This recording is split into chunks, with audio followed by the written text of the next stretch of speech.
दोस्तों, आज की इस कहानी में आपका स्वागत है। जब मैं उठता हूँ तो आमतौर पर टूथब्रश लेता हूँ और स्नान करने के लिए बाथरूम में चला जाता हूँ। मैंने उस दिन भी वैसा ही किया और बाथरूम का दरवाजा खोल दिया। वहाँ देखा कि ज्योति दीदी नहा रही थी। अंदर से दरवाजे की कुंडी नहीं लगाई थी। वह दोनों हाथों से अपने बालों में शैम्पू लगा रही थी और उसकी आंखें बंद थी।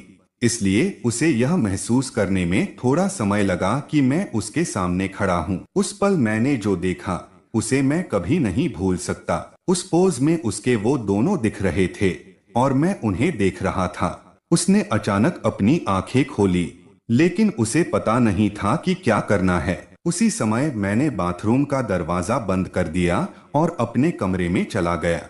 मैं उस दृश्य की कल्पना मेरी आंखों के सामने से हट नहीं रही थी। मैं ज्योति दीदी के उस पोज को याद करके कमरे में बैठ गया और अपने साथी के साथ मजे कर रहा था।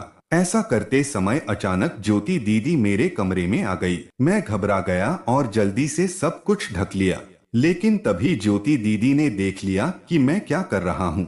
मेरा नाम अभिषेक है। मेरी उम्र 21 साल है।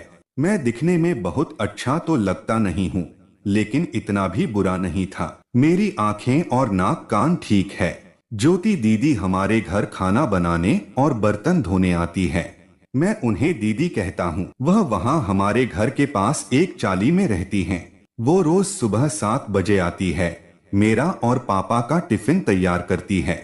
ज्योति दीदी रात का भी खाना तैयार करती थी और बाकी सारे काम करके 1-2 बजे निकल जाती थी। उसके पास घर की एक चाबी होती थी और जब हम ऑफिस जाते हैं तो वह सारा काम खत्म कर लेती थी और फिर घर चली जाती है। शाम को जब हम घर आते हैं तो खाना गर्म करके खाते हैं।